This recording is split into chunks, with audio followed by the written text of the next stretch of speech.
হাওয়া মেঘ সরায়, ফুল ঝরায়, ধীরে ধীরে এলে বহিয়া।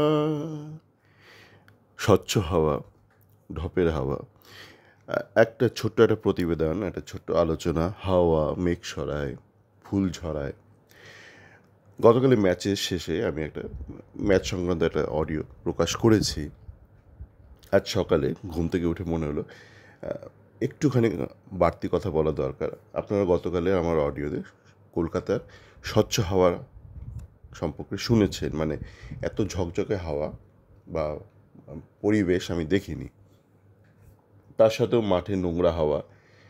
খেলা শেষে একটা নোংরামি দেখলাম, যেটা ভালো করে বুঝলাম এতদিন দূরে থেকে অদূরদৃষ্টি কিছু ব্যক্তির সাথে ব্যক্তির মুখে শুনছিলাম কেন ঝামেলা হয়। একটা যে অদ্ভুত কমপ্লেক্স কাজ করছে মোহনবাগান সুপার জায়ান্ট ফ্যানদের মধ্যে, যার দরুন একটা সমস্যার সৃষ্টি হচ্ছে। সেটা আশা করি বারবার কয়েকবার মোহনবাগান হারার পরই সেটা কেটে যাবে। এই যে একটা ইনভিনসিবল একটা অ্যাটিটিউড, সেটা সরে যাবে। এবার আমরা নোংরা হাওয়াতে আসি। প্রথমে বলি, আপনারা গতকাল ম্যাচ শেষে অনেকেই হয়তো বাড়ি ফিরে বা যারা মাঠে যাননি, আপনারা শুনেছেন অস্কারের পোস্ট ম্যাচ প্রেস মিট। সেখানে উনি একটা কথা বলেছেন যেটা বিশুদ্ধ একটা ঢপ। সেটা হচ্ছে যে উনি নাকি দিয়ামান্টাকাসকে গ্রুপ লিগে শেষ ম্যাচটা খেলাননি, কেননা উনি ওনার মধ্যে একটা জেদ তৈরি করার চেষ্টা করছিলেন। এইটা না গ্রহণযোগ্য একটা যুক্তি ছিল বা বক্তব্য ধার্য করা যেত যদি আমরা দেখতাম ম্যাচের শুরু থেকে দিয়ামান্টাকাস খেলছে।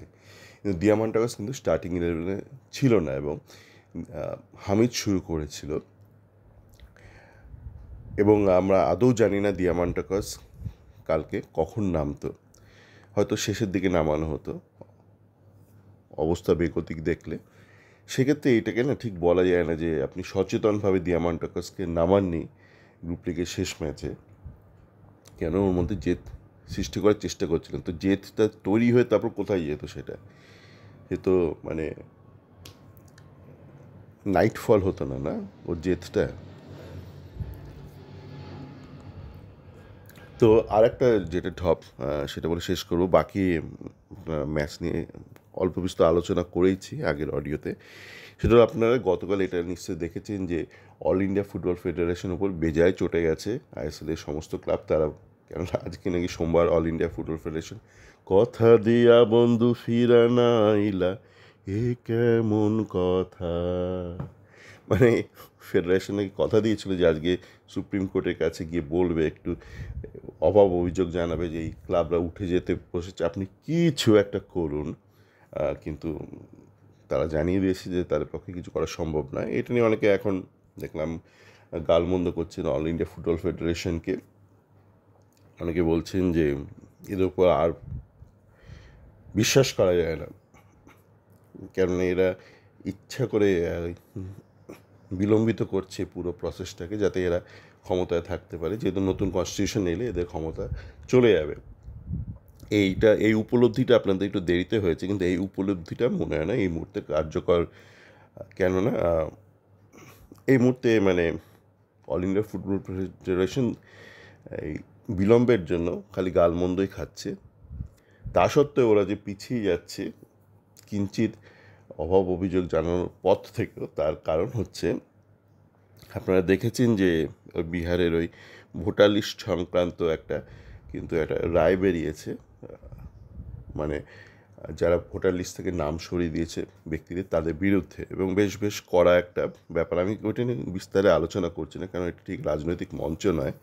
তো তার দরুন কিন্তু একটু ব্যাকস্টেপে চলে যেতে আমার মনে হয় বাধ্য হয়েছে ফেডারেশন। কেননা এই মুহূর্তে ফেডারেশনের যা অবস্থা, তারা যদি সুপ্রিম কোর্টে কিছু বলতে যায় তো আবার কিছু একটা এরকম বলা হবে, তো সেটা কিন্তু মানে গোদের ওপর বিষ ফোড়ার মতো নেই। একই মানে ব্যাকফুটে চলে গেছে যারা ইলেকশন কমিশনটা চালাচ্ছে বকলমে। তারা সুপ্রিম কোর্টের রায়দানের ফলে ব্যাকফুটে চলে গেছে। তারপর যদি আবার ফেডারেশন যায় কোর্টে এবং আবার যদি একটা কোর্ট কিছু বিরূপ মন্তব্য করেন, সেটা এটা ডাবল একটা সমস্যা হয়ে যাবে। সেই জন্য এইটাই মনে হয় মানে এই ঢপের আশ্রয়। তো আপনারা যারা ইসমল ফ্যান তারা সারাটা দিন আনন্দ করুন, সবাই ভালো থাকবেন।